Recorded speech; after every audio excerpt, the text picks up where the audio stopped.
They're all peeing together. Yeah. It's the pee room. It's the beep. We swim in the beep. Okay. Welcome back to Rabbit Troop Sucks. Oh no! Oh shit!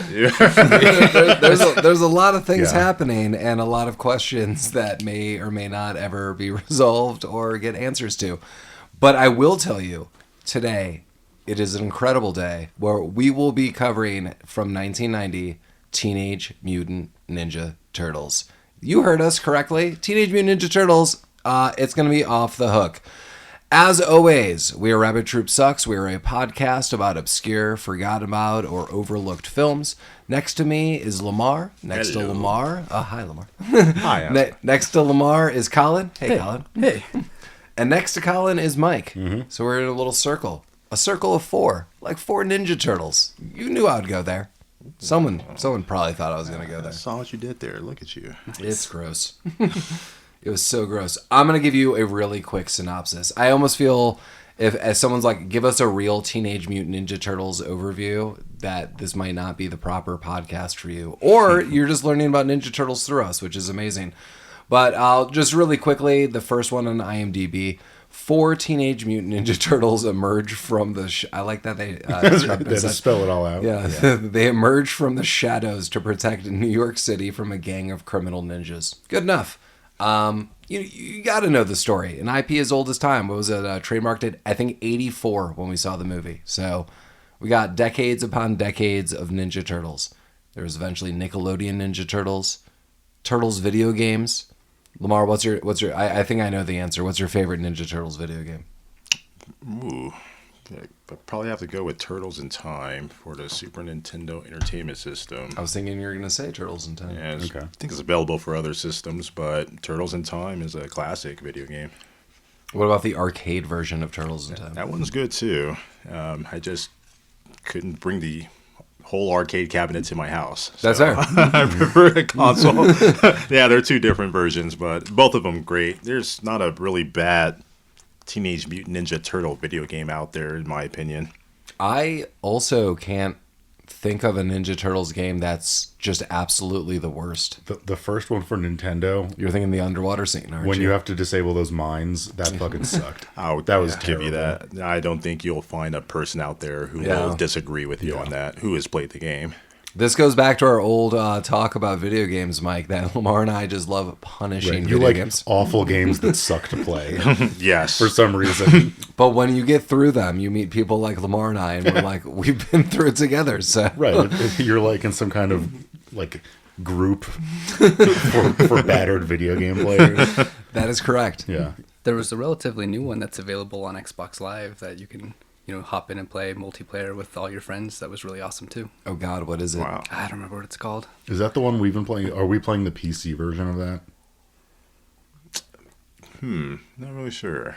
Could be. I mean, it came out relatively recently. I think. It's If got it's Shredder's beat 'em Revenge. up, if it's Shredder's Revenge, then that sounds right. we have been playing we've been the heck out of that, and it's a pretty fun game for anybody who's looking for a fun beat 'em up that just released in like a year ago, I believe. Yeah. I have to assume it would be everyone who listens to a podcast like this. Like, you're tuning in to listen to Teenage Mutant Ninja Turtles. You're like, tell me about these beat 'em ups. And we did. And the angst and the love. There's so many. I mean, games. As you noted, Lamar, there's just so many versions of Ninja Turtles games. Yeah, Paul, what's your favorite? I think I know your answer, so it's probably not too different from mine. I know you like Turtles in Time as well. Yeah. But if you have one that popped up that... Turtles in Time, I think, is my go-to. I would probably say the arcade version. Number one. There's so many fond memories that the arcade version came out around this time. Am I mistaken? Was it out like a little before the movie? Yeah, I think you're right. It's around that time. Yeah, like the cartoon was big, then the arcade game came out, and this movie came out.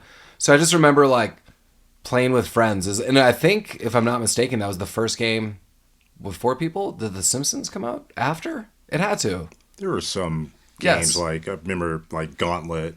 Oh, probably yeah. predates, I think, all of these by a couple of years. But as far as that style, that layout, where 4 people can just side by side and beat 'em up style, I think either this or Simpsons. I think there was an Simpsons X-Men was, one. yeah, as well. Simpsons was later. I mean, because if the game was coming out as like 89 is my guess, that had to have been the first one. Simpsons right. would have come out after. 89, 90. But Gauntlet's a good call. I mean, here's the real question. Does that wizard still need food? The wizard always needs food.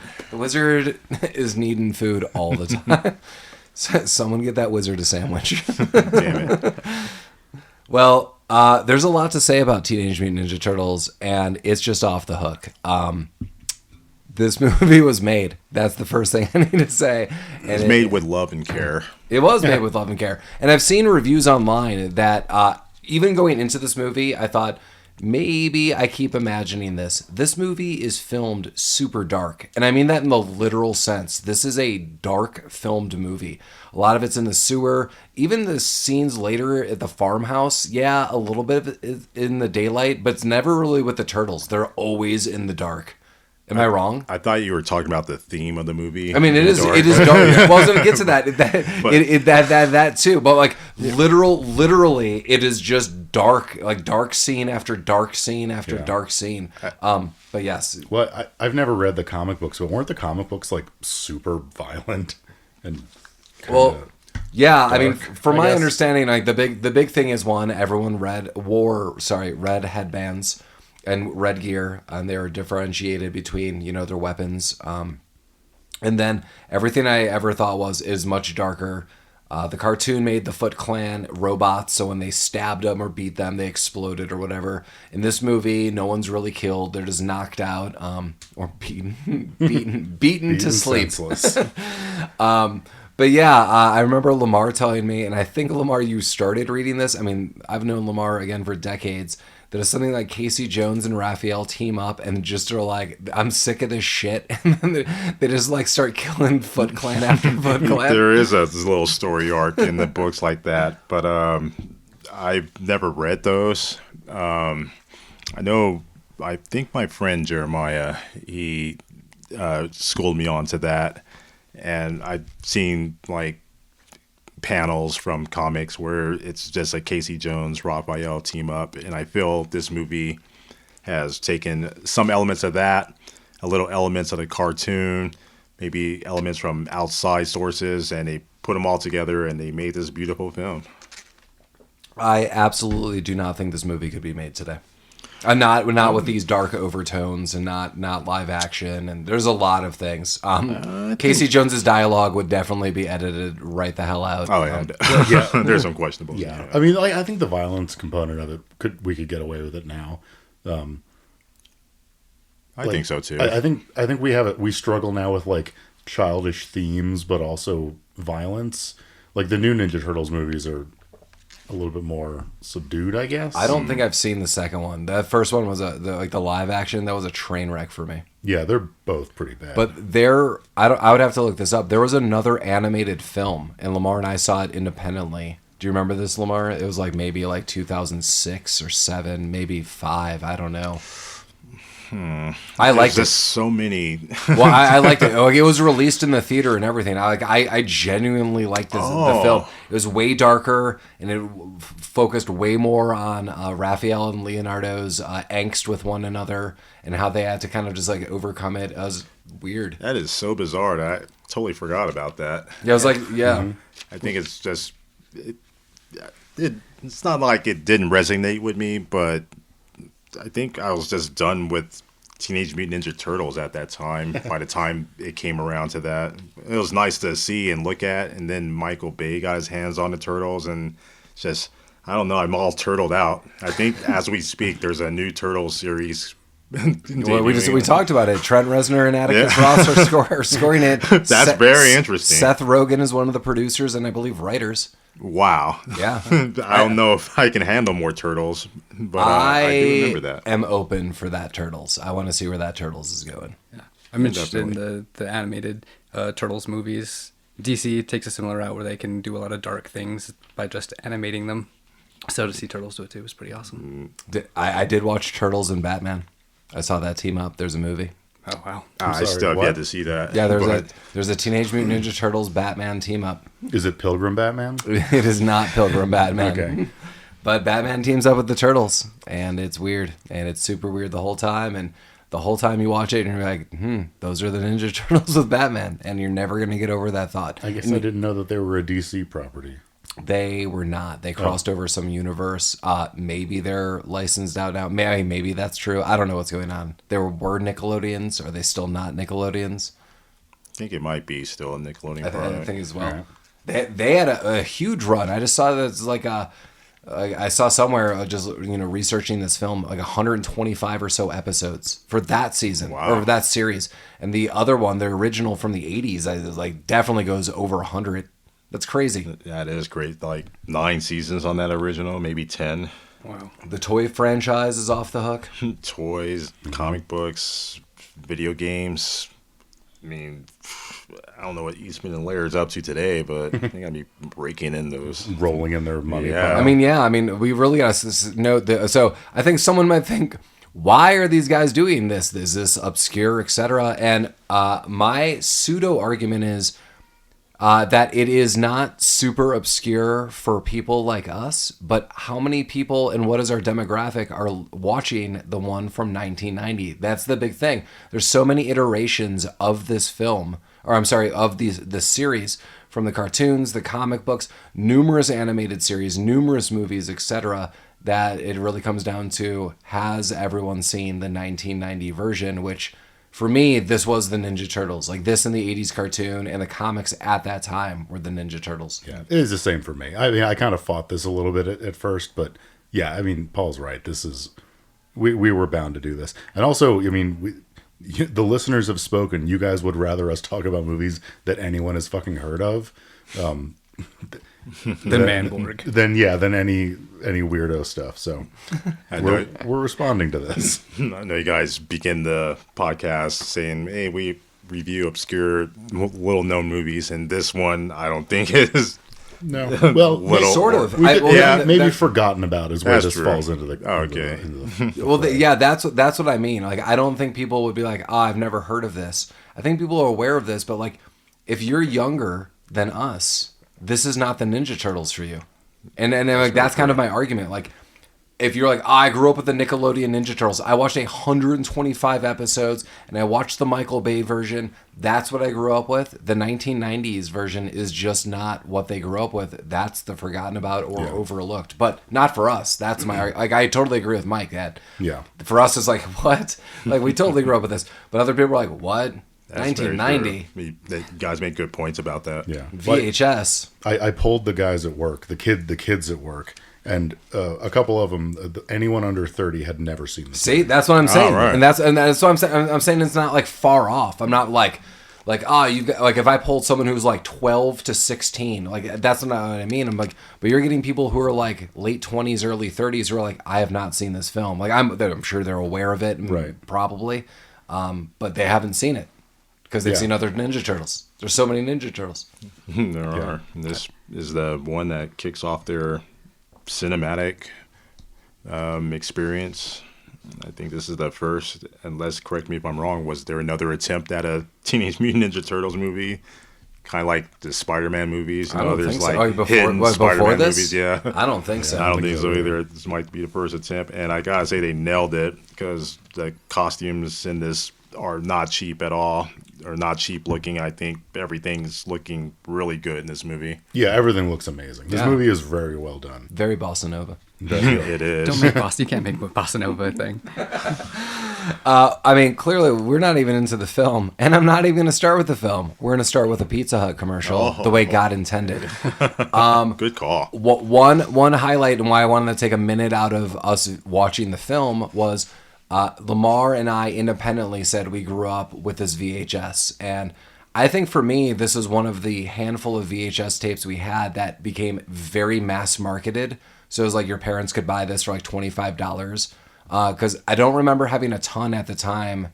We had a few, but not like a bunch. Because again, like movies tended to be like $100 until they were just mass produced.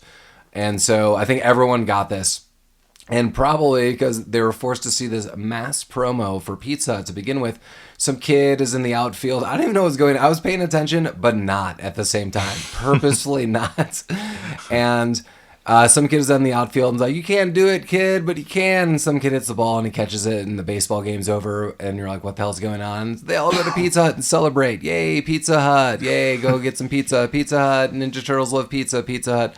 And then I quickly looked at Lamar upon viewing this and said, it's weird that Pizza Hut is the promo video beforehand, but Domino's is featured in Ninja Turtles the movie. And I have no response, and nor do I plan on looking this up. It was one of the pieces of trivia. Oh on shit! IMDb. Really? Yeah, I mean there was no explanation for it, but it was like Pizza Hut had like a $2 million ad campaign around the movie, even though it was their competitor in the movie. That's so weird. Maybe Domino's didn't want to pony up the cash or something. Maybe Domino's ponied up the $2 million to be in the movie. Maybe, yeah. And Pizza Hut, like, we're going to add outside of it. Mm-hmm. That's so weird. You know what? It's more iconic, I think, Pizza Hut when I think the Turtles, even though Domino's is all over in the the Yeah.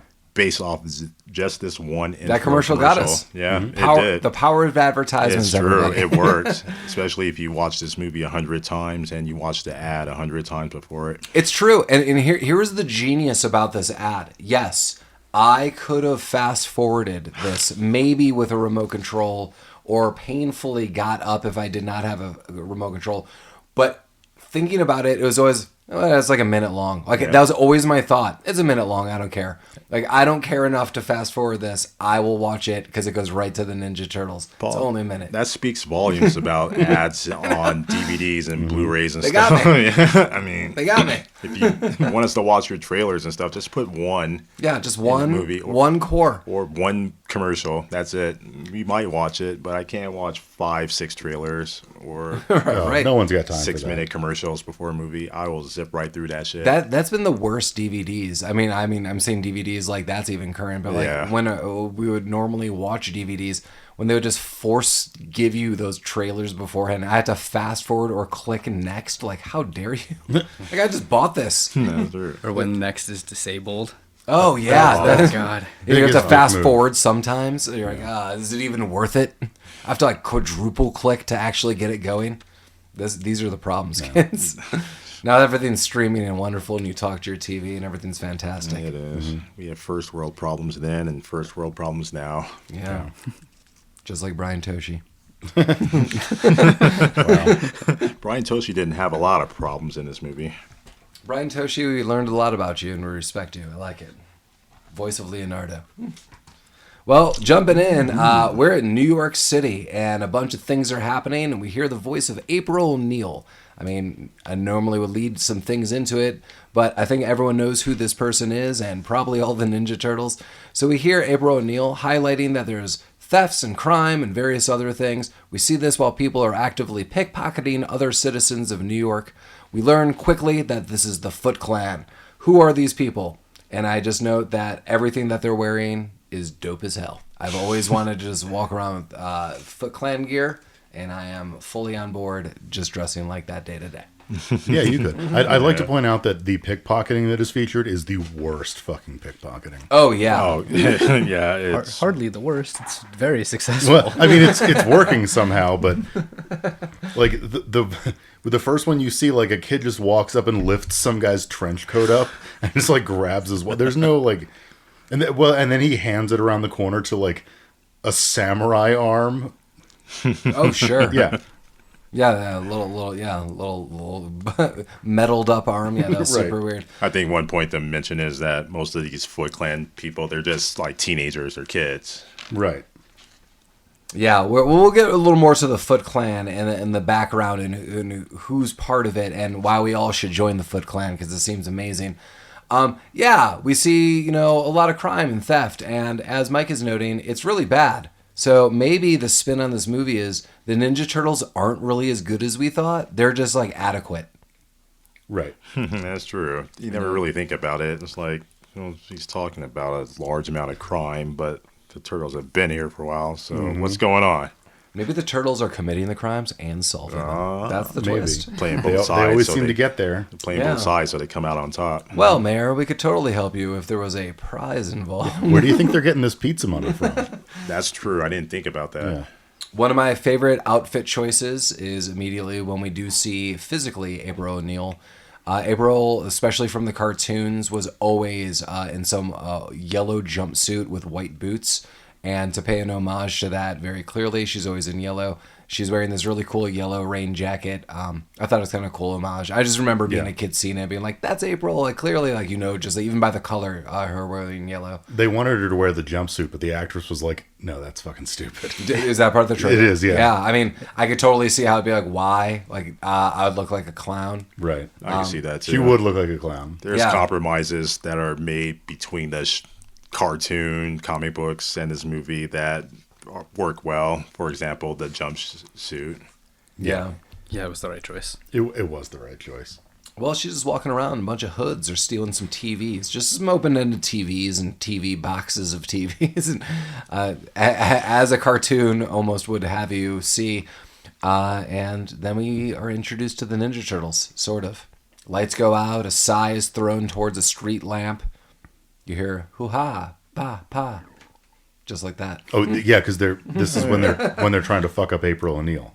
And they don't like those two. These turtle boys ain't having it. No. But this was their first foray into street justice. Vigilantes. Yeah, it was. Yeah, April's walking back to her van, lights go out, and this whole fight scene takes place in the dark. I kind of like that. Just gives you the mystique of what's going on. But you can hear the turtles clearly. I think at the end of the scene, you can clearly hear Mikey go, "Whoa!"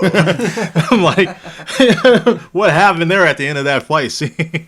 Who knows? But the lights come back on. There's a sigh there. Yeah, Raph left his sigh behind.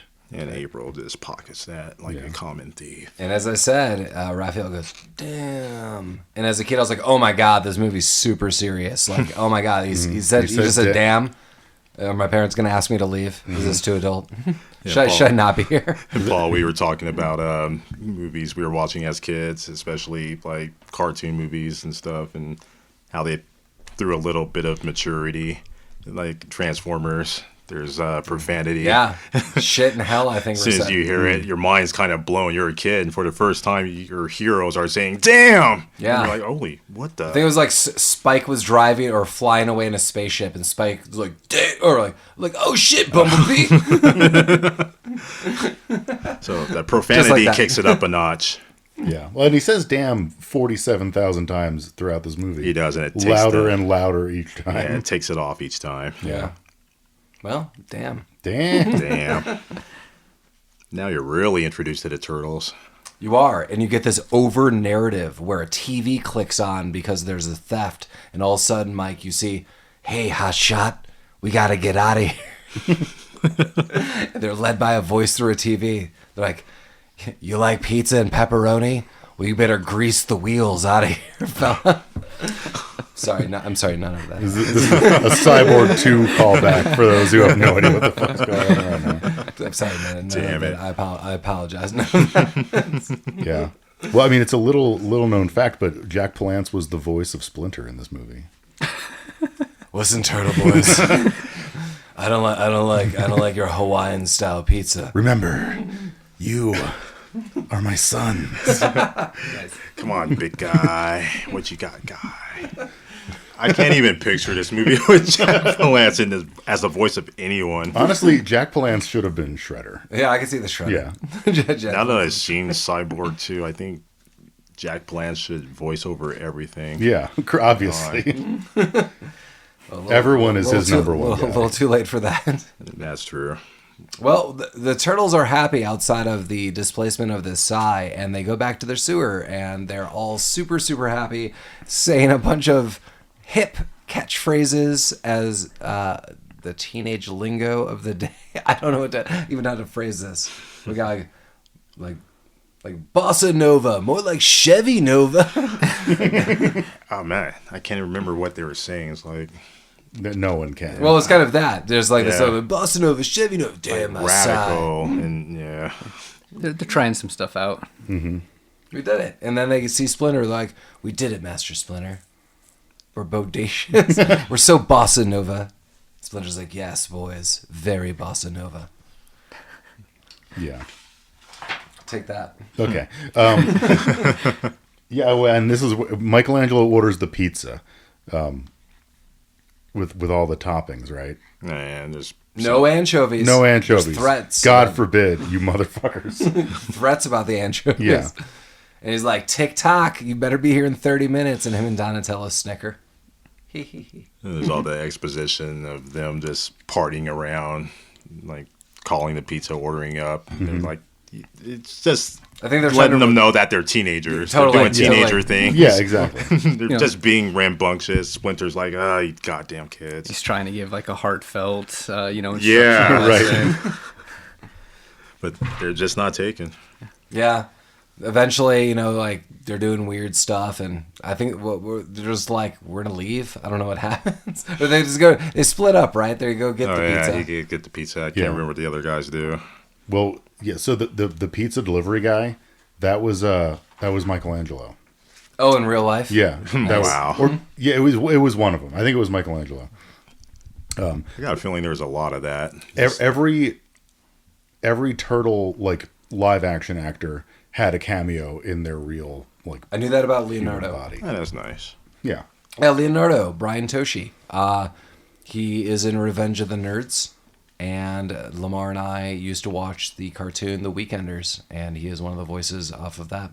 Yeah, as soon as you mentioned that, I heard his voice. I'm like, wow, that's very, very iconic to me. Yeah, there's a lot of childhood things. I mean, we weren't children when we saw The Weekenders. It's kind of like a fun show we watched as adults.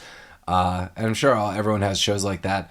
But yeah, I mean, there's like crazy connections that, I don't know, this movie's filled with nostalgia and that still branches off for me, which is kind of crazy that we still kind of feel today. I like it. The voice for Michelangelo was in The Weekenders too. Are you serious? Yeah, That's awesome. Thompson Oberman. Holy crap. There you go. Look at that, you guys. I know. We're learning things together. This is crazy. Yeah, this is nuts. I love this. All right. The movie that keeps giving. Can we talk about Raphael in his trench coat and hat? Wait, before we get to that, Okay. Let's talk about actual pizza in Denver, Colorado. Oh, wow. So as the Ninja Turtles go get some pizza, or two of them at least, so Michelangelo and Donatello, they're like, I'm going to go get some pizza, but the pizza guy's going to be late. We ate some pizza to celebrate. I even took a quick picture. Classic pizza. 1 cheese, 1 pepperoni. Awesome. So we were originally going to pick up some Casey Jones pizza in Denver, Colorado. We were super excited to do this. We planned this out. My wife gave us this idea. Like, you guys are doing Ninja Turtles. Go to the Casey Jones off-Broadway pizza-themed or Ninja Turtles-themed place. Mike was all on board. And then we learned it closed today. And when you hear this, it will be a couple weeks out. So that dashed our plans. And we ordered what we assume is going to be our last pizzas from Pizzeria Locale, which closes later in the week. So, and then I learned on the Westward article that I read that a vegan pizza place by Casey Jones Pizza also closed. What's going on? Pizza, Colorado, help. Yeah. I feel like there's a conspiracy against us for watching this movie, which is about heroes who love pizza. I love it. And they are systematically shutting down pizza places around us. Yeah. To probably prevent us from reviewing this movie. Well, I mean, we are just 4 guys like the Ninja Turtles. Yes. Just wanted to have some pizza. Yes. It's being shut down left and right. Yes. It just fucking sucks. And also, it's terrible for pizza lovers in Denver. Yes. Yeah. It's not that Casey Jones was a iconic place. It wasn't there for the longest time. No, it was there for like a year. Yeah. But hey, it was nice to have it. I mean, the concept alone, just pizza place that opens based off a character from Teenage Mutant Ninja Turtles. I thought it was good. I thought it was fun. I mean, I've been there a handful of times. Lamar, you were there with me once. Yeah. I'm ashamed I only went once. Yeah, I mean, I thought it was good. I thought the pizza was good. There. The vibe was nice. I liked it. You walk in and they have turtle themes. It's not the biggest, there's not plush dolls of, it's not ghosts. It's big mural on the wall, though. That's fine. Yeah, I like the mural. And they have the arcade game in the corner. Yeah. It was pretty nice. It was nice. I think their folly was they didn't let kids in. Every time I was there during the day, which I've been multiple times, so many people, like fathers with children, families, who were trying to come in, and the bartender was like, yeah, this is a bar. Like, you cannot have kids in here. I don't know if that defeats the purpose. Or... I mean, it kind of does, I think. as someone who doesn't have children and would prefer to not be around them when I'm drinking, like great. I don't go to bars to hang out with kids, but like if it's 2 p.m. on a Saturday, like I guess probably let the kids come in, because I feel like that was it didn't help their business case. Yeah. Wow. So it sounds like a Teenage Mutant Ninja Turtle bar that had pizza. I mean, not a Teenage Mutant Ninja Turtle pizza place. Correct. It was a bar that served pizza. Okay. I think we're highlighting a lot of the problems and why we couldn't get that pizza. I mean, Damn it. yeah. It was a place for old childless nerds like me, which is why I liked it. We tried to get that pizza today, and we were gonna celebrate the fact. Closed on the day we were gonna record. It's crazy. That's ironic. Yeah, Don't you think? Yeah. I do now. All right. I'm sorry. And we get the pizza guy who's late. I'm going to lead that into what Mike was noting about a trench coat situation. I'll just read this quote, and it's when the pizza guy comes and he's super late, as you're telling me, that's the real Michelangelo. 30 seconds late. He's barely late. Yeah. $2 off, bro. Yeah. Cowabunga. $3. Yeah, and Watch this movie. And Michelangelo's quote is, "Forgiveness is divine, but to pay full price for a late pizza, Never pay full price for a late pizza. That's right. Yeah, And that is words to live by. That is, even though I butchered the hell out of that, but thanks for fixing that. Thank you. Hey. And the guy's like, "Come on." He's like, "Nope." And then he leaves. Michelangelo versus Michelangelo. The winner, Michelangelo. The loser, Michelangelo. And I guess if you're in New York and you can order a pizza from a sewer, I guess, and the pizza guy will just deliver it right down there. Yeah. I'm not going to lie. Based on my Seinfeld knowledge, that seems okay. Sure. Sewer pizza. Yeah. If you have cash money, you will be accepted.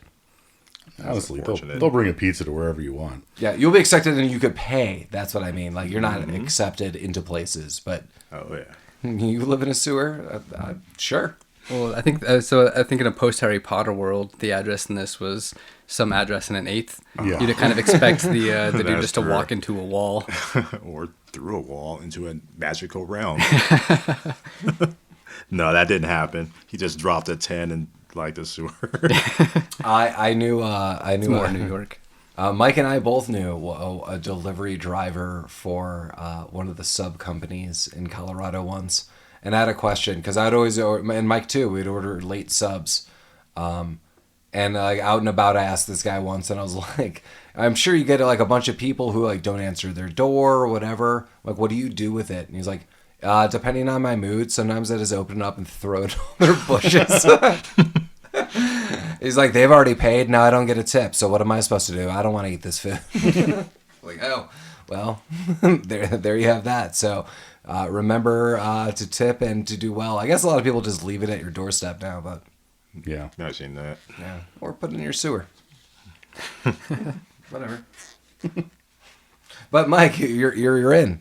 We got Raphael on his own. Oh yeah, yeah, because he's all mad. So like he goes off and does walkabouts or whatever. Damn. But he puts on a trench coat and a hat, and I don't. Is that all he puts on? It's like a pornography. I mean, yes. I don't know how he's getting away with it. He's got a belt. I can see it. Yeah. In New York, you see just a big dude with some greenish head, covered with a fedora. Goddamn ridiculous. When you see it, it looks like a Ninja Turtle. If you squint from a distance, it could probably be a big fat guy. Maybe it looks like two kids in a trench coat trying to get into an R-rated movie. It's 90s movies ninja rules. Yeah, if you're out in the middle of the day, no one's going to notice you if you're a ninja. Right. Well, and it's night. It is even better. He's looking for his sigh or whatever, but he finds Casey Jones, and they have a little bit of a fight, right? Mm-hmm. And it takes Casey Jones like 10 minutes to realize that he is fighting a gigantic turtle.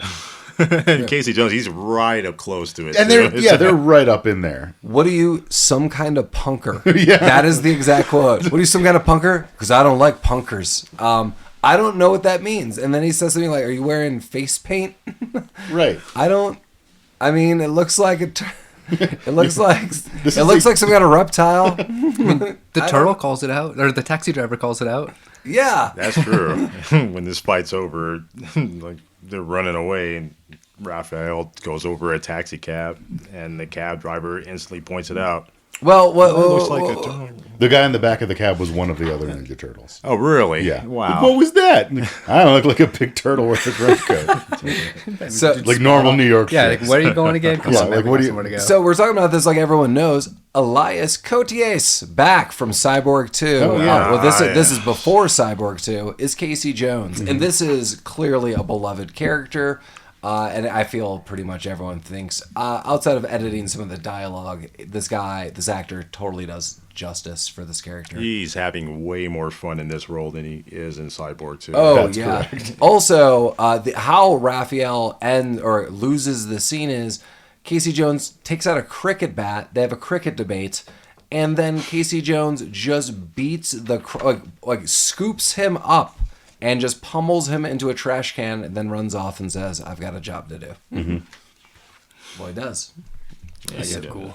Yeah, vigilante. So, in the Nickelodeon version, has anyone seen the Nickelodeon version? Yeah. I don't think I have. Casey Jones is all in black and white. And so one of my Halloween costumes a handful of years ago is I went body-wise all black and white, but I used the traditional mask. It kind of looked terrifying. I remember seeing a picture of that. Yeah, That I looked think I good. only have like one or two, but I'm just like sitting there with a baseball bat. And it kind of looks demonic, so it's great. So vigilante justice all the way. Good job. Denver, Colorado, stay safe. Don't close your pizza places, please. Yeah. Daddy's hungry.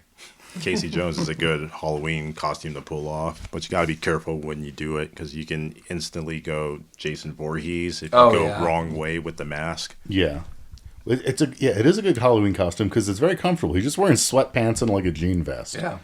Yeah. And you can beat people down. Yeah. And Vigilante justice. it's a good Colorado costume because it's always cold on Halloween in Colorado. Do you think we should get like a North Face version? We could do like a licensed tie-in deal, like let's write Eastman and Laird and be like, tied in North Face, like He's wearing like a puffer vest. Yeah. like Arctic action figure Casey Jones. Yeah. Yes. So instead of like a cricket bat, he's got like ski poles. It's like some weird stuff. Yeah, I think that's a good idea. I like it. Okay. Oh yeah, then Raphael is all upset even more. Mm-hmm. I do like this scene though. I remember watching this as a kid and it's really slapsticky in the cartoon. Like it's always a joke. But in this movie, it was the first time you there might have been some aggression between Raphael and Leonardo, but in this movie, there's like a lot of emotional anguish, and I do like the scene where Raphael legitimately talks to Splinter. Splinter's like, "Hey, like you're really angry. You're unlike your brothers because you're the only one who tries to do this alone. We're here to help you." I like Splinter's like, I've tried to like even funnel your anger into certain activities. This is not working. Like only you could really break this. It's like a really serious scene. And like even Raphael like crying. I was like, oh my God. I know that sounds like weird. I'm watching like, like rubber suited Ninja Turtles, but it's like a straight up real scene. I was like, oh man, this is kind of messed up. And I do like that it really establishes that even though Raphael is like full of like super teenage angst, Splinter is the only person he'll truly listen to, and kind of found a weird friend in Casey Jones, who we'll later see. Mm-hmm. The character and development in this movie is very well done. Like you said, with Raphael especially, he's probably the most emotional of them all. Besides Mikey, who's just immature and just making jokes constantly. But it's part of, like, they captured the teenagers aspect of these guys. Raphael's obviously dealing with something, and he's dealing with it by being solo, brooding, kind of, he's not emo-ish, but just... Kind of cool, but rude. Yeah. Yeah, why not? Kind of revisiting this as someone who's a little bit older. I think all of the, dad figures, Danny's dad, or even Splinter, or even Shredder, as father figures, they're all incredible in their own way. They are. I think almost everything Splinter says like elicits like kind of an emotional response. Like the scene with Raphael. That's and true. A lot is going on and further on in the film too.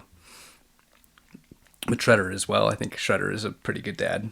Well, no, I mean they have different angles, but Splinter's kind of the sensitive, like, I want you to belong. I want you to feel loved.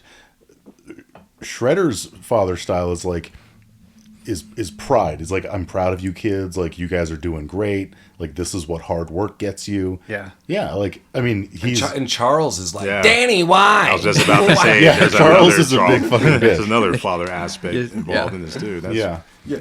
Hey, April, you want to hear about my bonehead son doing bonehead shit? Oh, he's in the other room being a bonehead. Well, I think that's where this scene is. yeah, That's, we're about to meet them. that's exactly what's happening. And now we're at April's apartment. Meeting Charles, her boss, and Danny, his son, being a bonehead. And Danny steals $20 right out of April's. I don't know why they're in her apartment. That's kind of weird for me, but yeah, Danny sucks. Whoa. Wow, but there was a reason why they were. Your boss doesn't go to your apartment? No. You can't. That's weird. Yeah. I mean, I guess you could have called on the phone, but Yeah. that seems pretty. No, I mean, anytime my employees are late, the next day I show up and like watch them put makeup on in the mirror. Do you bring your son along Yeah, and I bring just random Here's my children with me. bonehead. to steal money out of your purse? Yeah. How you doing at school, Danny? Oh, I'm doing great. So good, I gotta drive him just to go, bonehead. Yeah. Danny Sorry, sucks. I really don't like Charles. Charles is a putz. Yeah. Yeah, no one likes Charles. You don't like Danny and his array of Sid Vicious t-shirts? He is literally always wearing a Sid Vicious t-shirt. You've got to. You're on the streets of New York. You got to represent. They want you to know that he's a bad boy, but he's also a moron. His character development is kind of like a whiny teenage bitch to like a whiny teenage rat bitch. That's correct. Yeah. And for $20, you might be able to beat Ninja Turtles the arcade game back in the day. That is a big might, friend. But he's on the way to doing it, so he might not be a bonehead. He's going to be a TMNT champion. It's going to be like the FP of TMNT. I didn't know what that money was for that he stole, but now that I know. Well, okay, wait, yes. Well, I want to hold off. We'll eventually get to the Foot Clan layer because you're right. You need nothing with the Foot Clan. He is the... You're right, Colin. Shredder is this man who cares about you. Mm-hmm. Also, while providing like a Costco-like setting. We'll get there. Yeah. I like that. It's beautiful. Yeah. Is this where we get Raphael stalking April? Kind of, yeah. The next scene before we get to like the Costco lair is April O'Neil interviewing the police chief, who I kind of like. Oh yeah, he's just an angry butthole. Yeah, that guy is like a caricature of himself. It is everything you could imagine in a cartoon version of New York City, like police chief, like. Get out of here, O'Neil! Like he's one step away from like choking on a cigar if this was done 20 years earlier. But the key thing that we find out here, after he yells at O'Neil, because she's trying to expose the Foot Clan from some Japanese folklore thing, and he's like, "That's dumb, O'Neil." Yeah, I also feel like he's saying some really derogatory things about Japanese Americans, but that's like heavily implied. That he doesn't have time for that. Well, in all fairness to him, like, April O'Neil's like, yeah, so, like, there's robberies going on. Some Japanese immigrants have told me that this sounds a lot like robberies that took place in Japan in the old country years ago. And he's like, this is the dumbest shit I've ever heard. Yeah. Well, let's backtrack. In all fairness to me, if I were a police detective and someone's like, I think there are ninjas on the loose, I'd be like, I think you should tell me about it. Like, I think the police department just bought you a lunch and the next 2 hours of my time. Yeah, well, they're not giving her this courtesy. They are not. But after he's done yelling at her about this, we see the arrest report for bitch-ass Danny slide across his desk. Oh, bonehead? Yeah. What a bonehead. I don't know why I keep calling him that, but if you see Danny in this movie... It's accurate. Mm-hmm. He's a bonehead. Yeah, he's something. He was living in a closet at one point in time. He's like, I don't know what's going on with this guy. Yeah. Yeah, well, this is where we get to the Costco ninja lair. Is it? Yeah, I think so. So April has her report with the Foot Clan. The chief yells at her. She breaks a record on getting kicked out of his office. And then cut to the Foot Clan. Yeah, she goes back to her van and she's confronted by the Foot Clan. Oh yeah, this is okay. Let's go. Mike and I often are referencing Austin Powers. Like, I just have a gun. Why don't you just kill him? They send a squad of ninjas. Yeah. Oh, this is in the subway. Yeah. Yeah. They send a squad of ninjas to go get April O'Neil and to send a message. Why are you not killing her? Mm-hmm. I don't know why she's the biggest threat. It's like she's digging up historical evidence of something that happened in Japan. Shredder's like, you've got to silence her. Like, no one's believing this. I mean, Shredder could do nothing, which would be in his vantage point. Like, dude, just shut up and people will stop talking about this. No one believes her. Like, the only reason this goes any further is because they keep pushing it. You keep sending ninjas that everyone's seen. Mm-hmm. Well, so, yeah, like 45 ninjas show up in the subway, and they're like... Well, it's like, hello, Miss O'Neil. I'm here to deliver a message. Oh, my God. And the guy holds out his hand, like, as a ball. And, like, he's going to give her a gift or a note. And she looks at it, and he opens his hand and slaps her right in the and he goes to her mouth, and he goes, "Shut it." Well, before he slaps her, do you remember what she says? I do not. Like, what am I behind on my Sony payments? Yeah. Is that what she says? Yes. Yeah. Wow. So April O'Neil, who owns an entire city block of New York City with an antique store, an apartment, and also a large farm estate, is financing her VCR, I guess? Is that what we're understanding here? She's living the New York life. Yeah. Own all this stuff, but That's how she can rent afford at it. least. Well, Yeah. She's Okay. liquid because she finances the Sony. Yeah. Well, was that like a racist comment, or was that these are? It repo might have men? been, maybe. So ambiguous. That's how. Yes. I don't know.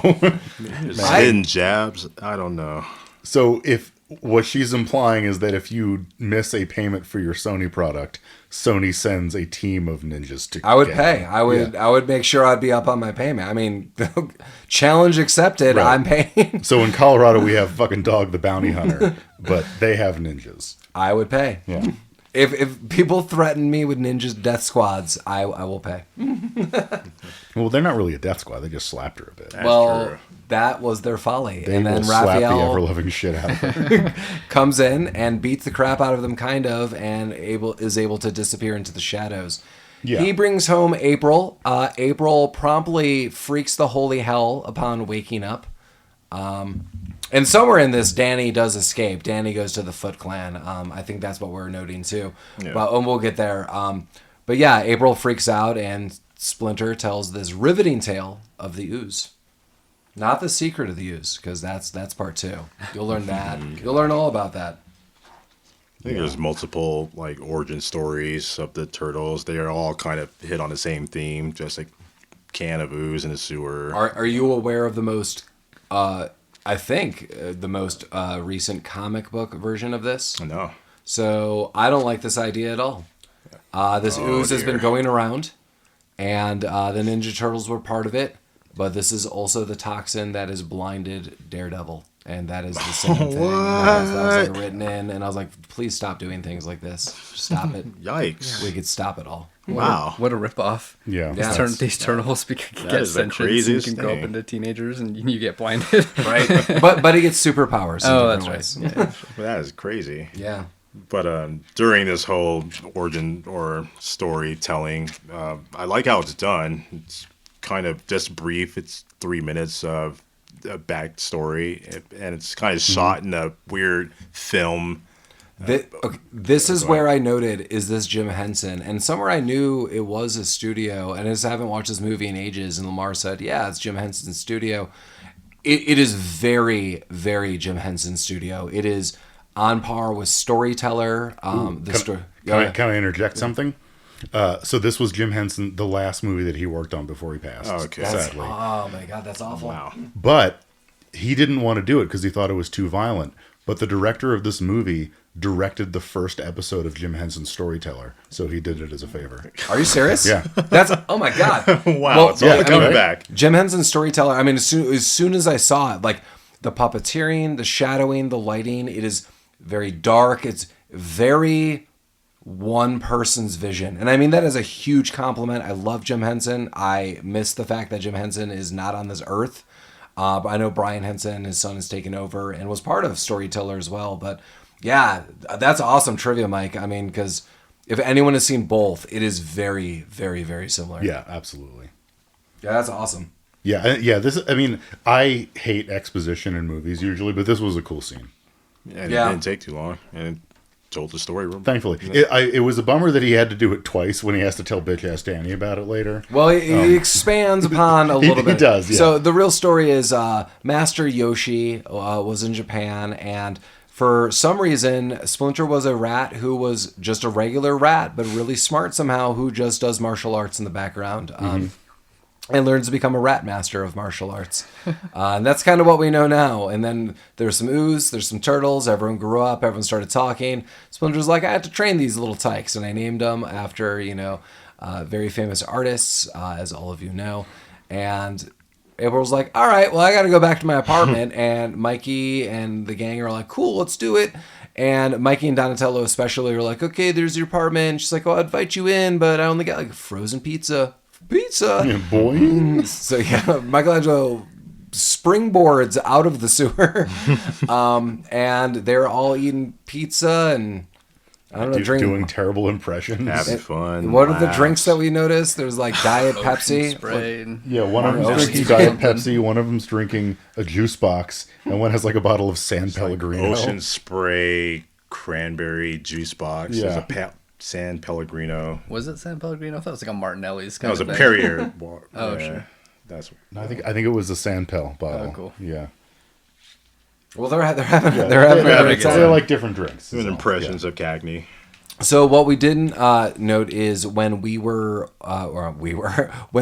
discussing the train scene or the subway scene, that when Raphael gets away, one of the Foot Clan does secretively follow him, and this comes back to pass because he reports to clearly the Foot Clan what's going on in the sewers, and then when all the turtles go back and leave April's house, it has been broken into. Clearly that was an informant. The Foot Clan is there. They've ransacked the lair, and Splinter is gone, and now everyone's upset, and Raphael is extra pissed on a layer of being extra pissed. There's more emphasis on Raphael's character. He's full of rage, where the others are just haunted by Splinter's gone. Raphael's like, roar! He lets out this roar. Well, I like the camera work on it too. It kind of spins around and he's raging like the Incredible Hulk. And he says damn really loud again. Damn. Yeah, that's true. Yeah.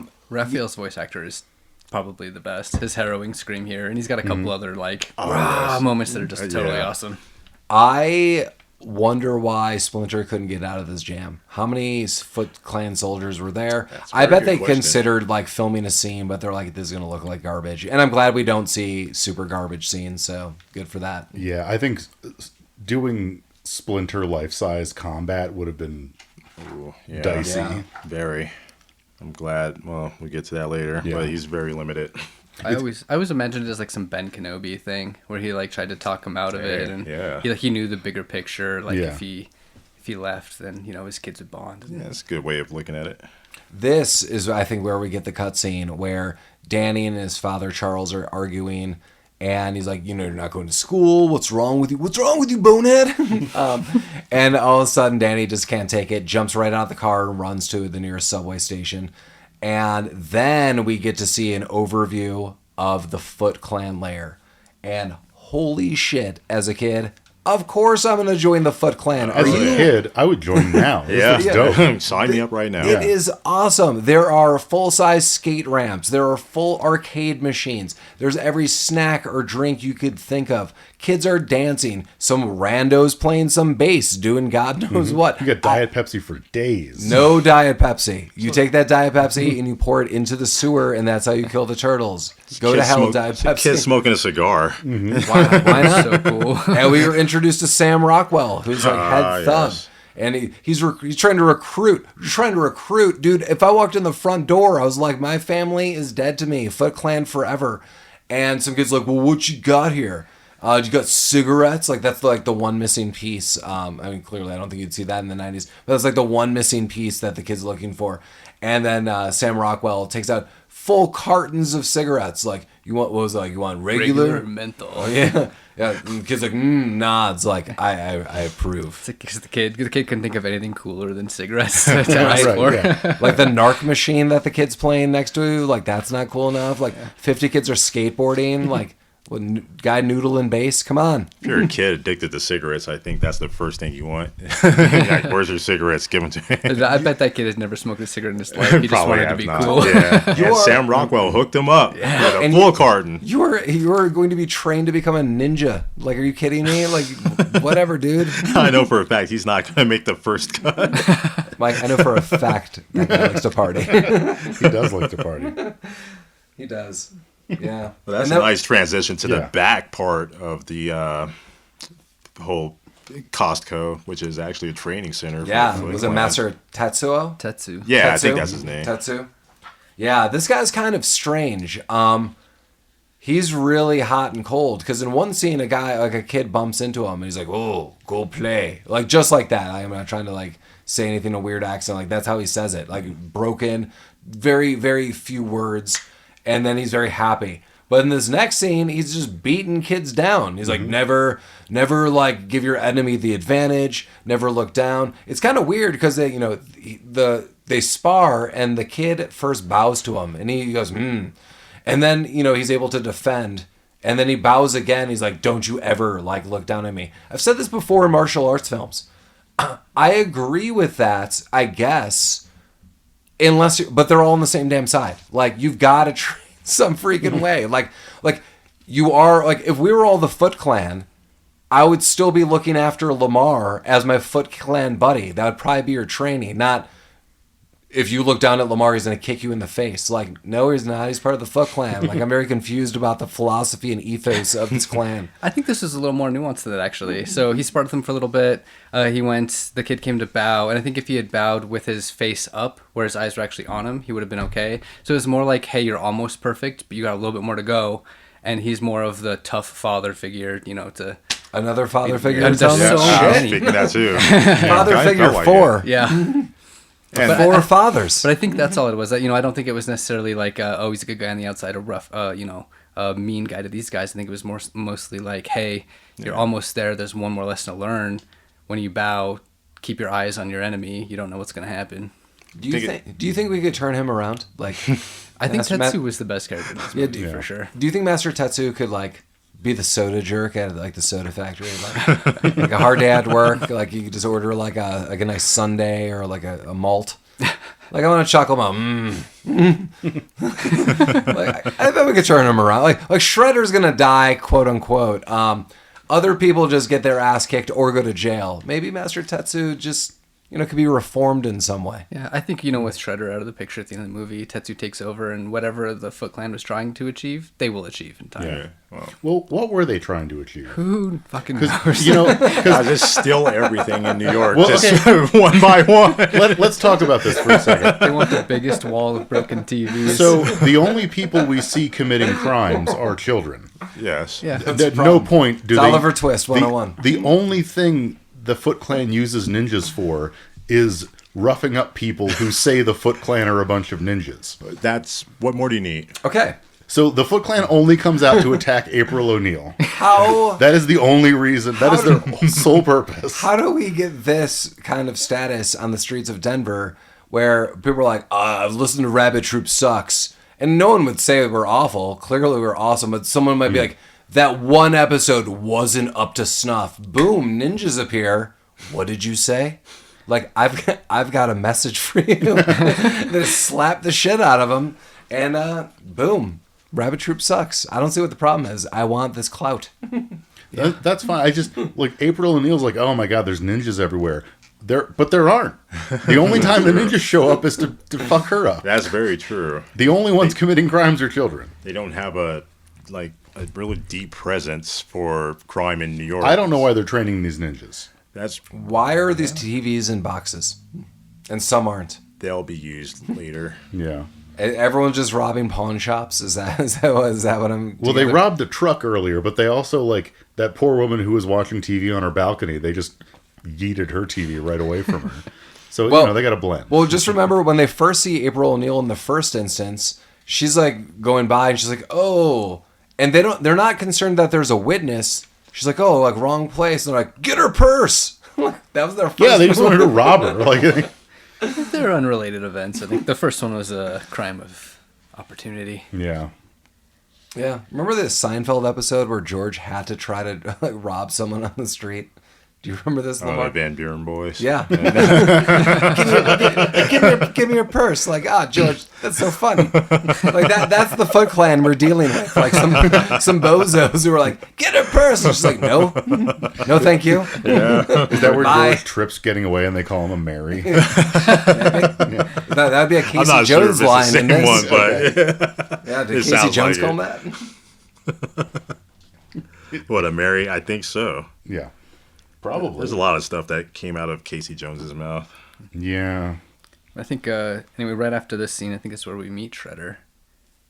Oh, with his long entrance and wearing a cape for no reason. This has got to be a real bummer when you have shoulder spikes and hand spikes and That's a spiky helmet. What's this guy doing? Why is he wearing a sparkly purple jumpsuit? God, it's so cool. Also, I mean, Lamar, trivia time. In the cartoon in the 80s, do you know who voiced the Shredder? I don't know his name, but do you know who? James Avery Brooks, yeah. I think that's his name. Yeah. Okay. The father of Fresh Prince of Bel-Air. Oh, really? Yeah. Uncle Nice. Phil, we like Uncle Phil. Deceased Uncle Phil. Yeah, that was unfortunate. Yeah. I mean, great voice work. A great voice, yeah. Yeah, this guy doesn't talk too much as the Shredder, so... Which is good. Yeah, I can't really gauge him. But like the voice work in the cartoon, that dude was awesome. And the Shredder doesn't really have that big presence that you think the overhauling villain would have. He's just kind of just... He's not a villain. He's a great father figure in the scene.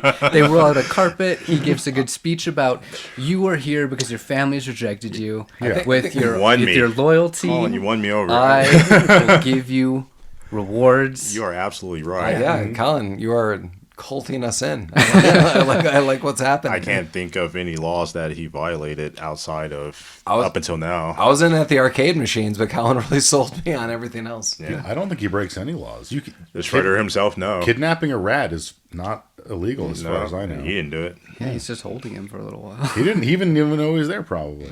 He can walk away from this scot-free if you wanted to. Yeah. Shredder. In the later episodes of the Ninja Turtles cartoon in the 80s, they just do the weirdest shit. I was like I told these guys before, I was like, maybe before we do How High, I think that was it. I was like, maybe we should watch this episode for some reason. But we didn't. I can't remember, but they're all in like weird like Galapagos Islands of other mutants. You could clearly tell like Shredder's just like broken down. He's like, come on, Krang, I don't need to do this again, like every day with this crap. It's like a really weird dynamic. I mean, again, I think it was like so many episodes, like 160 something episodes. I don't know. But like all of the villains in the cartoons are really kind of stupid, right? Because you got Bebop and Rocksteady, and they're kind of a bunch of dodos. And Totally. yeah. And you have to reuse a lot of them and introduce new ones in season 9 and 10. And you're out of ideas, and it's just over. Mm-hmm.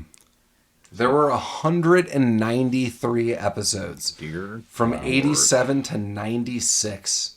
Good freaking Lord. Jesus. Yeah, so where are we in this movie? Ninja Turtle stuff? So Papa Shredder is giving the Dragon Doji to his newest graduate or whatever.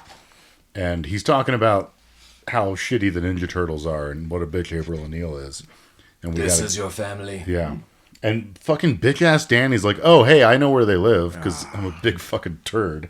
But wasn't Denny not the Foot Clan member who followed him earlier? He Or was not. he? He's not. Yeah. So But he saw... he tells them about He saw April's some of the house. turtles. Yeah, he saw them in the house. I think the illusion is he's like, I think I've seen these turtles at my dad's like friend's house. Right, but also he knows where April O'Neil lives. Sure. Yeah. True. But there's also a member of the Foot Clan who knows that the turtles live. And now they know everything. Yeah, come on. Yeah. A lot of secrets with these ninjas. Yeah. So basically, they all go back to April's house. Yeah, because they're hanging out there because their home got fucked up. And Raphael's doing angry Raphael shit. He's punch dancing out his rage on the roof. And of course, Casey Jones is 3 rooftops away with a telescope or binoculars. Looking directly at him for some reason. Yeah. He's like, wait, that's that turtle I fought a day ago. Right. That's that punker I don't like. recognize that punker. But I like that punker. He's seeing him outside of his trench coat now. He's like, what the fuck? That is a turtle. God damn it. And what we don't see is Casey Jones clearly must have seen 500 ninjas also appear. Right. Because he is watching the whole time. He's like, wait a minute. But then he's still watching, and then Raphael immediately starts fighting ninjas. So I'm assuming Casey Jones is like, I do like this guy because these ninjas seem like bad business. I'm going to go over there and help them. But holy crap, there's 500 ninjas. and Raphael does, do his best, I guess, fight him off. But there's too many, and they just kick the living shit out of him. Yeah, they beat the fuck out of him. He does have a sweet line here, though. You guys must be studying the abridged book of ninja fighting. They were. Yeah. Yeah, he kicked a bunch of their butts. And then he is thrown through a glass window downstairs, and a fight ensues. April's there. The other turtles are there. Raphael is purely unconscious right now.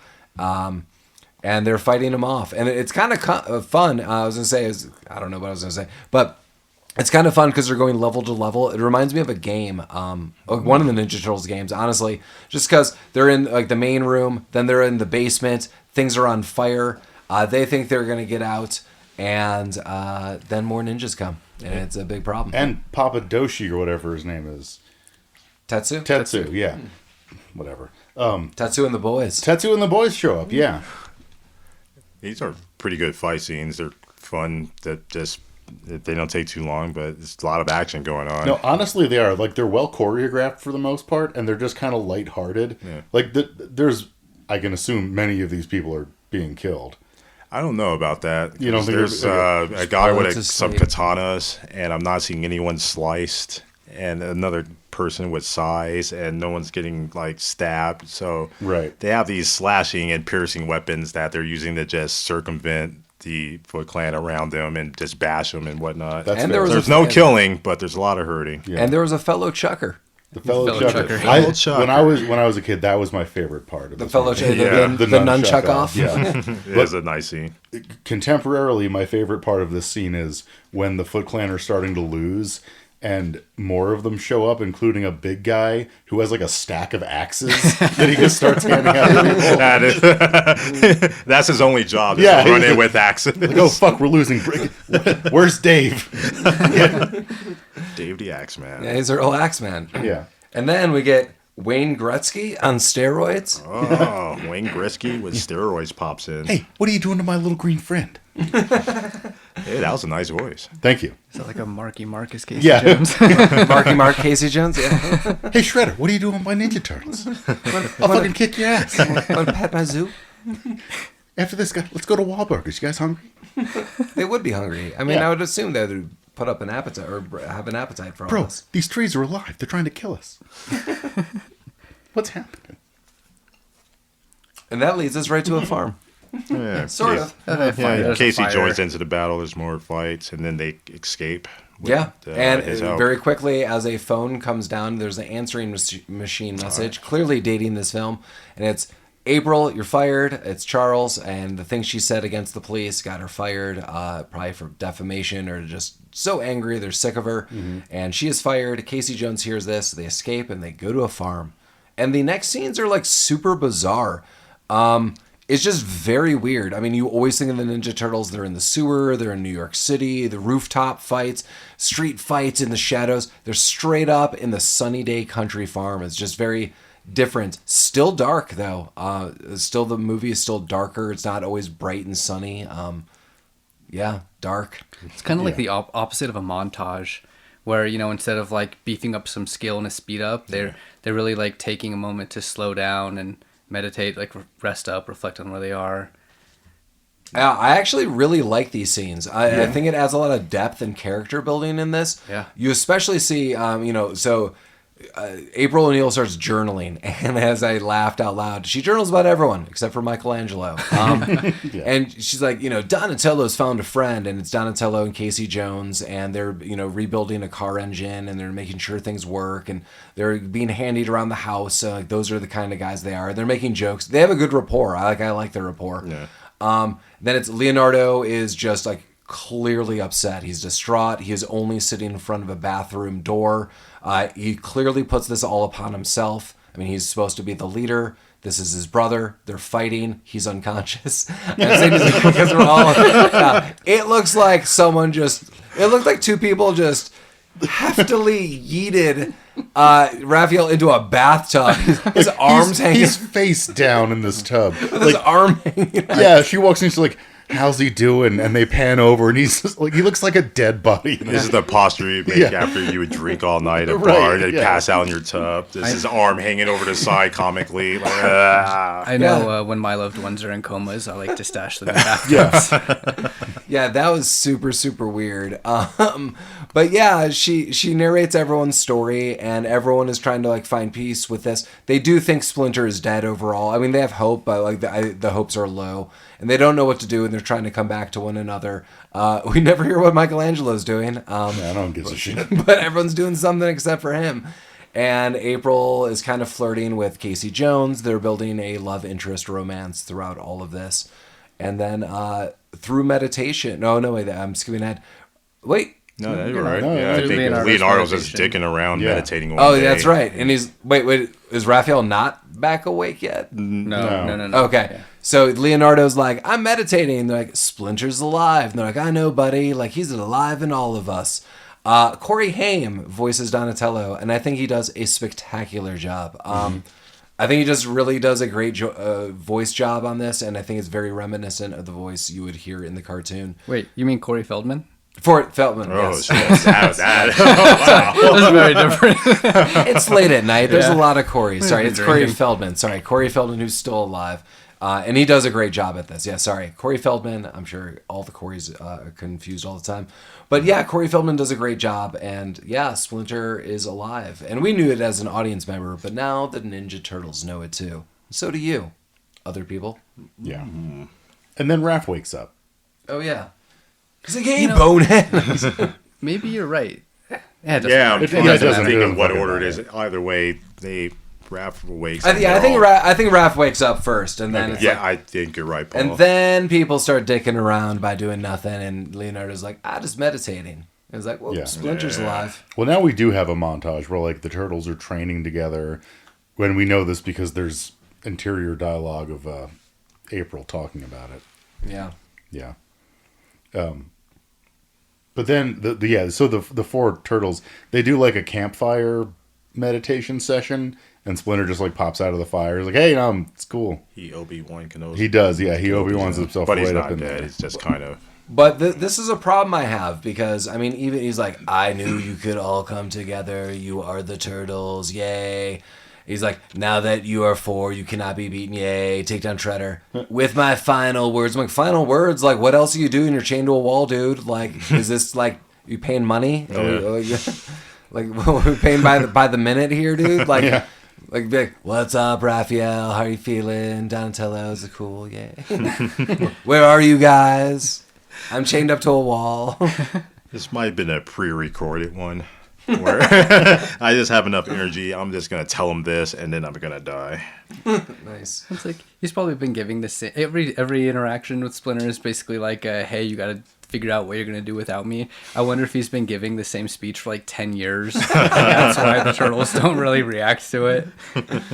I mean, I would have punked him if I were Splinter. I'd be like, the one secret I've never told you is to how to throw a fireball.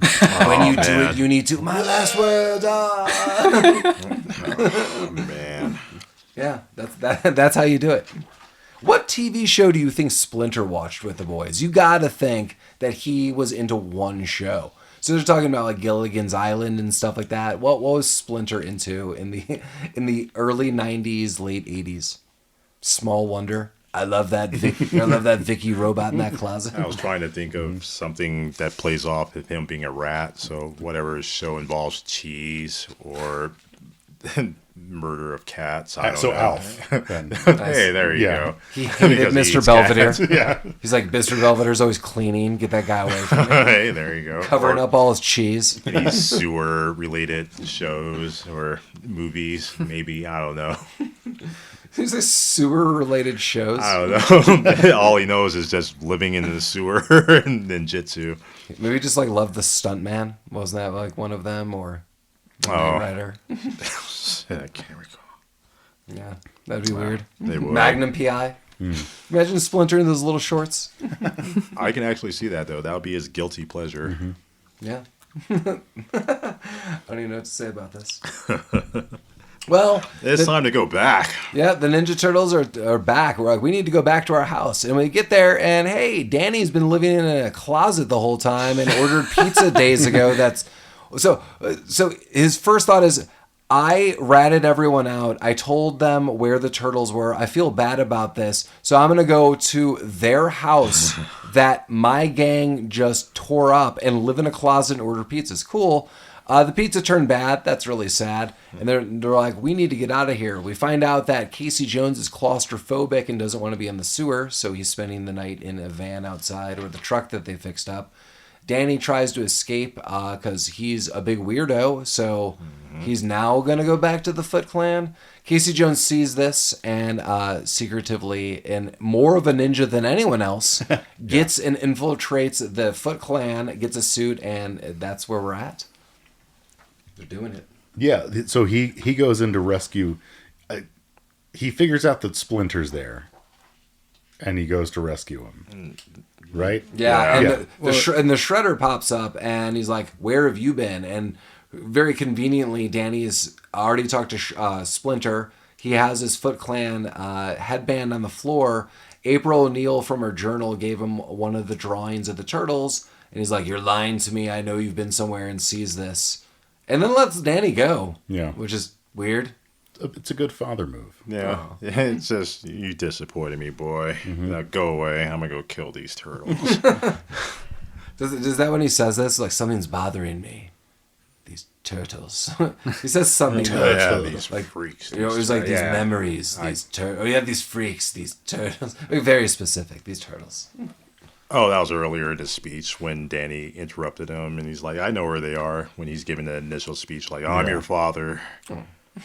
Oh, have we talked about when Splinter talks to Danny about the rest of the movies? Yeah, we're here right now. Danny's walking around, Okay. he meets Splinter, and he's like, what the fuck are you? He's like, He gives him more of the backstory. He's like, I was a rat that learned ninjutsu, and then my master loved this woman, but this other guy did too, and that's the Shredder. And then Shredder killed everyone, but I jumped out of a cage and mutilated his face. Well, he doesn't know he's Shredder yet. Well, he will. Well, the audience knows. The audience has a pretty good. I think he tells him right now. He's like, you wear that signal on your brow now. Yeah. That's the Shredder. That's the same guy. I think he finds out that the Shredder is the same guy who is responsible for killing Shredder. Aruko Saki. Yeah. Is the Shredder. And now he's trying to help when does he meet Casey? Well, then in moments. Yeah, yeah. So Danny is left on his own devices, and Casey's like, Casey's in Foot Clan gear. He's like, we gotta get out of here. He's like, it's me, buddy. I'm gonna get us out of here. And then he's like, we can't leave. They're gonna kill Splinter. And it is the worst acting on the face of the earth. I'm gonna say a personal message to Danny, who does not have a Facebook icon profile. It is just a symbol. It's clear you don't want to act. Thank you. Oh, like on his IMDb, he doesn't have a picture. It's like yikes. And Casey Jones is like, well, okay, here's Splinter. And Splinter's like, who are you? He's like, I'm a friend. We got to get some keys. And Danny's like, they're right here, like 5 feet away. Like, oh my God. Yeah, so they release Splinter and they leave. And then... Well, all the kids show up. Oh, that's right. All of the kids show up. Oh, the kids are not all right. Yeah. Tetsu shows up to fight Casey. Yeah, and he gets some really good cracks on Casey Jones. But Casey Jones was without his superpower, which is any kind of sports gear. Casey Jones is now like an indestructible person, which we love him. He finds a golf stick or golf club. Yeah, I think they're called clubs. Whoops. We love sports at Rabbit Troop Sucks. He finds a golf club out of the stolen gear, and he basically punts Tetsu across the road. He's dead now. I assume Tetsu's dead. I mean, he was hit so hard in the face with a golf club that I just don't think you would get up from this. And if you did, you probably don't want to get up from this. And then the turtles are on a rooftop. It's time to fight the Shredder. Big Shred Head. That's Bossa Nova. I do kind of want to touch on the message? conversation that Splinter has with the kids where, they're basically like, oh, well, we're loyal to the Shredder. And they're like, hey, you probably shouldn't be. And they're kind of like, we're family. You call this over here and that down there family. Yeah, Sam Rockwell's like, we're a family. And, well, yes, the big motivational Casey Jones speech is like, you call that family? Ugh. And he shrugs or throws his hand at him. And they're like, maybe we're not family. Yeah, they pretty much That's all it took. Yeah. All the cigarettes in the world can't bind a family like that, Sam. Sorry. Yeah. Casey Jones broke it up. Now it's just the final rooftop scene. It was like Big Boss video game style 101. It's the Turtles versus the Shredder. And this is kind of the weirdest fight. I mean, it's kind of amazing in a way because the Shredder does not give a shit. There was like a scene that either Mike or Colin was like, what is the Shredder even doing right now? He's just like walking around. Yeah, like so they only attack him one at a time because God forbid the four of them just team up. Who dives at him? Leonardo with like two katanas just straightforward right at him. Yeah. But Bold move. They all get kind of fucked up a little bit, and they're reconvening, like, how are we going to beat this guy? Oh, my Wait, God. on the way up, we also forgot, I know it was a big catchphrase, a guy tries to swing an axe or a sword at Michelangelo, and he ducks his head into his shell, and he goes, God, I love being a turtle. I know that was like the big line from... Sorry. But yes, rooftop scene, sorry. And yeah, while they're talking, Shredder's in the background, just like, he's like lighting a cigarette. He's just like walking around. He's honestly pacing back and forth. He doesn't give a fuck. I mean, like a bad boss. Right. If this movie was out now, he'd be like looking at Reddit on his cell phone. Like, he's just dicking around. It was all on them. I mean, when they first encountered them, they saw him. It's like, holy shit, what is that? He's like, I'm a Shredder. And they're like, well, we're just going to attack you one at a time. Yeah. And this one at a time is the weakest attacks. Yep. And then it is alluded to that Splinter is dead. He's like, where's our master? And they say Splinter. He's like, oh, the rat has a name. He's like, had a name. And this is actually one of my favorite scenes because you think it would be Raphael. It is Leonardo who just freaks out and goes right for him. And the Shredder just floors him to the ground. And he looks at all of them. He's like, throw down your weapons or I'm going to kill him. And they throw all their weapons down. He's like, you're an idiot. I'm going to still kill your friend, but you may have overpowered me, the three of you. But now you have no advantage. And right before they try to kill him, Splinter pops up. I like that. He played a little flute music when he popped up. He's like, and the scene got a little brighter when he appeared on the screen. It was like a really heroic moment. I kind of liked it. But this is the dialogue between Splinter and Shredder, where Shredder realizes. He's like, no. Yeah, he's like, Oroku Saki, I'm the rat that messed up your face, and he's like, you're the rat. Like, what other rats do you know? Well, he was a lot smaller then. It was before the ooze. A lot of things happened on that trek to New York City. He's in New York. He's probably met a lot of rats. Right. Yeah. I mean, Shredder just tried pizza the other day. Yeah. He didn't like it. Yeah. He's killing everybody. If he wasn't going to die on Friday, he was going to have a taco for the first time. He's a man of the people. Well, he loses his cool and tries to spear forward Splinter, and Splinter with some nunchucks flings him right off the roof. He kind of says some weird stuff to him. Splinter has no attempt at saving him, which I found was interesting. He's just telling him lessons. He's like, when you die, you'll go to a special hell. Like, he basically tells him. And Shredder, who's sick of these tales, which I can't blame him for, tries to take a knife out of his back pocket sheath, throws it at Splinter. He dodges, but lets go of the pole at that time. And then I keep mixing them up. Shredder falls into a dumpster trash compactor end, and Casey Jones goes, whoops, and turns it on. So he's dead. Yeah. Casey Jones, think? Yeah. I mean, there's a secret to the use. There is. There's multiple sequels, but you assume that Casey Jones has just murdered a man, Yeah, which is fine to with Casey Jones. That's fine. It's fine with everyone. Seems like the type of guy that would do that. He doesn't care. If Shredder didn't throw the knife, do you think Splinter would have let him go? No, I think Shredder would have just like fallen off out of boredom, like stop talking. Oh my to me. god! or found another way to try to attack He and would get have fucked fucked it up up. somehow.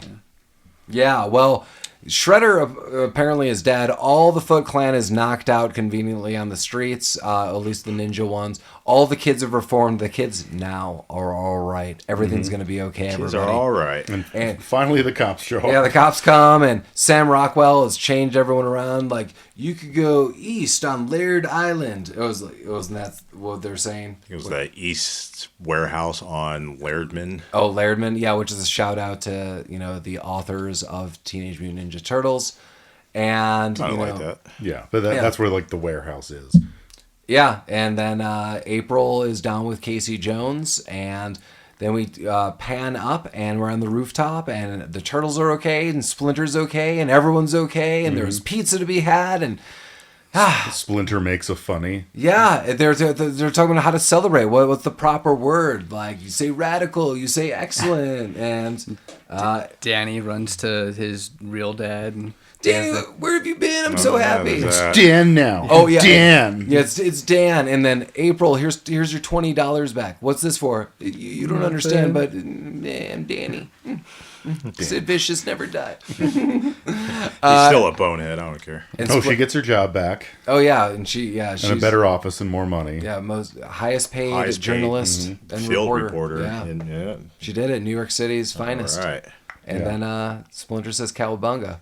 And then they all go cowabunga. And then the movie goes Teenage Mutant Ninja TMNT something power.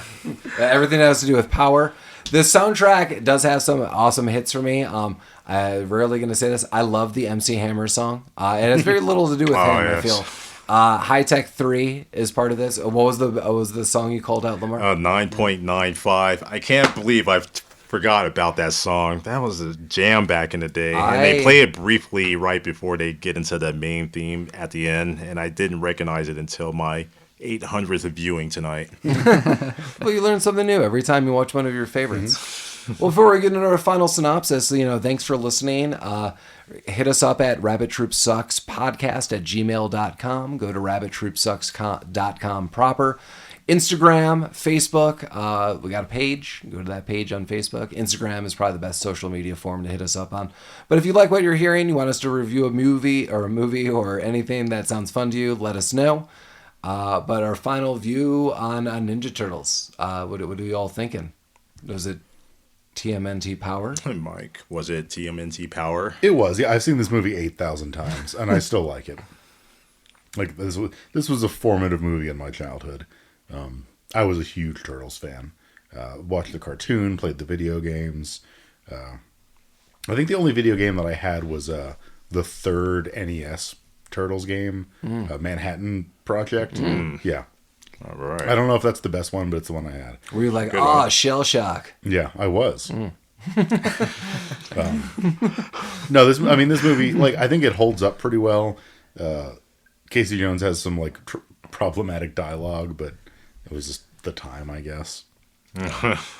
Totally forgot about his problematic dialogue. Yeah. But I mean, aside from that, like, this movie's fun. Like the character acting is good. The voice acting for the Turtles is great. Yeah. I think it was Raphael who was the only one who the voice actor and the physical actor were the same person, I think. I think that is correct. And it's interesting, Colin, you mentioned that you thought his voice acting was the best. Maybe it's because he was doing both. It was just the super dramatic. Because he had the super dramatic. Yeah, he did, yeah. Screams and stuff.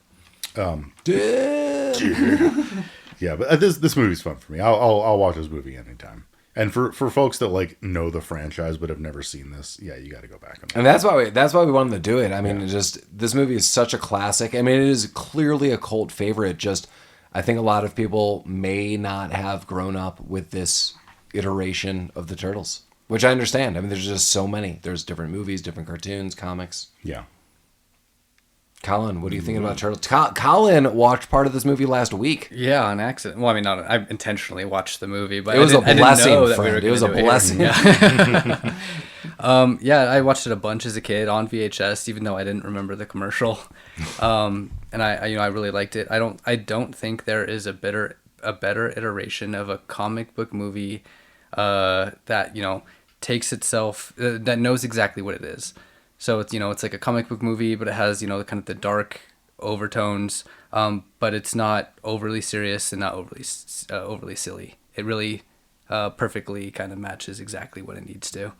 And it's incredible. I would watch this movie a million times. It's crazy that you say you don't remember the commercial, because the last time Colin was on the show, we were playing catch in the backyard, and when he caught the ball, we all went to Pizza Hut and ate at their buffet. So I was like, oh my God, that was us last week. I was waiting for a goddamn Ninja Turtle to pop up in that commercial, but it was just a goddamn Pizza Hut commercial. That was the magic of it. And it was a minute. You're like, I'll think nothing of it until you got Pizza Hut. Now that you mention it, back in the 89, I was playing right field in baseball, and I do remember catching the ball. Wow. And going, See? Look at that. wow. Yeah. I remember just the told your janky life. field in the background. Yeah, I totally remember. Man. I'm glad you called out that field. Man, that was janky. Now that I've seen it. Back in the day when I saw it, I'm like, well, this is just a magical moment, but they're really in a really torn down sandlot. Oh, yeah. This movie's fantastic. It is, yeah. You guys hit all the nails on the head. It's a classic. Does it hold up? Yes, absolutely. And I believe any adult these days it's not a kid. Well, A kid could totally watch this.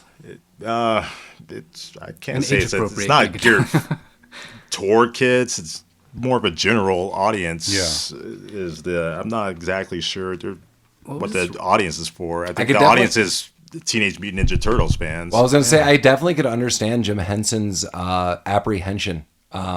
Especially if he didn't know, like, he's probably not watching the cartoon and stuff. And Yeah. someone's like, yeah, there's Ninja Turtles and they have these weapons. I mean, that is not Jim Henson's, like, MO. What is this movie rated? Yeah, that's what I was going to ask. Yeah, I do not know. I would guess PG-13. I And think it would have to be. I would think would have to Raph be. with You his can't- dams. Yeah. It's PG. Really? Oh, wow. Yep. Okay, Wow. just enough dams. Okay. But He was just talking about the beaver dams. That's a dam. it's grown up enough. This isn't a childish movie. It doesn't cater to little kids with just Little dam kids. little damn kids. No. It's grown up enough. It has mature themes. It's not stupid. It has a nice plot. It goes along at a fairly well pace. It has nice fight scenes. I think anyone from any age can enjoy many aspects of this film. And it is one of the classic movies from my childhood, I think. Teenage Yeah, Mutant Ninja Turtle same. fans should definitely see this. I told Lamar pretty straight up. I was like, sometimes, with our schedules, it's hard to plan who's on the show, what's going on. And I told Lamar this is like, he knows the other movies. We'll clearly do them at some point in time. But I was like, this is one of like 4 or so movies. They're like, you have to be on this episode. Like, there's no way. Like, there's been so many conversations between me and Lamar about this film, this franchise, amongst the other films that I'm noting too. And just as a side note, first time I saw this movie, I actually ditched school to see this movie. That's awesome. That's For a real the Foot Clan move. For the old school Denver people here, you might know of the old theater on Colorado Boulevard in Alameda. I think it was called the Colorado 6. It was a theater that just has 6 theaters. It was really big. It tore down a long time ago, but I ditched school and I walked down there like noon. Matinee showing is just me, just to see it on opening day. I believe it was a Tuesday, which is a very odd day to release a film, but that was a magical day. In the words of Master Tetsu, he'd go, I don't know if he would. Would he be pleased with me or? Probably. Yeah. You're up to criminal activity. That's stage 1. That's true. He would have approached you after the movie and been like, would you like to learn martial arts in my awesome warehouse of fun? I would have easily gone. And then we would have never seen Lamar again. That's very true. I probably would have been killed in the Foot Clan activities, like within weeks. I'd just get a big head on my shoulders and like, yeah, I can take down the turtles by myself. And Leonardo would just slice my head off or something. I don't know. That's true. Yeah. Yeah, I mean, I can't really add anything to any of this. Like, What you can add is your opinion on this movie. no, Paul. it was awesome. I mean, like, I love this movie. I've said everything I could say. It's dark. It's more emotional than you would think. It's better written than you would think. The martial arts is fun. There's quirky elements. Yeah, clearly things could be edited with this movies. Like it came out in 1990. That's crazy. It's decades upon decades old. I think it's a lot of fun. I think if anyone likes the franchise, they should totally see this. Clearly, they're going to laugh and some of it's going to be outdated, but it's a lot of fun. I think the last question we really need to ask before we go into the movie of next week is, what's everyone's favorite Ninja Turtle, Mike? Oh, man. I've always been a Leo guy. Me as Really? well. I'm Okay. also Leonardo. Wow. I've been riding with Donatello for the longest time, I but know. I've come around to Leonardo. Well. Wow. I don't know why. Not I that don't this. really know why. Yeah, I liked him in this movie. I like him in the cartoons too. I think as a leader, he's kind of solid. Those are my favorite later Turtles moments. Like not in this movie, but as we were referencing the cartoon, I really like the battles between, and I mean like vocal and emotional battles between Raphael and Leonardo. Okay. Yeah. I'm a Mike guy. I like it. Yeah. I like it. You're a party dude. Yeah. This guy I know for a fact likes to party. I do like to party. My name is Mike, and I like to party. There you go. Well, next was it 2008? Our next movie. I think so. Yes. Well, we're gonna pay homage to Alan Arkin. I know recently, and by the time you listen to this, he is recently passed. Super amazing actor. We went through a couple of movies in our minds, but Get Smart is what we're gonna do from 2008. We're gonna have a lot of fun. I've only seen this movie once. I saw it with Mike in the theater. I look forward to seeing it again. I think I've seen some clips since, but I've not seen the whole movie. Colin, have you seen this movie? I think I have, yeah. And Lamar, have you? Yes. Yeah. So yeah, join us for some Get Smart. We're gonna have some fun. Steve Carell, Anne Hathaway, The Rock, Alan Arkin, and amongst others in the film. So yeah, hit us up again if you want to email us or you want to give us a 5 out of 5 star rating because you wish there were 6 out of 6 stars you could give us. But as always, there's some lights going around. If you guys didn't know, I set it to green and twirling, and there's a turtle. I did notice that. Boom, turtle. Wow, look at you go. I didn't even Themes. put that together until now. Everyone listening is like, I don't know what the hell you're talking about, but that's just part of the fun of Rabbit Troop Sucks. Thanks again for always listening. As always, Rabbit Troop Sucks.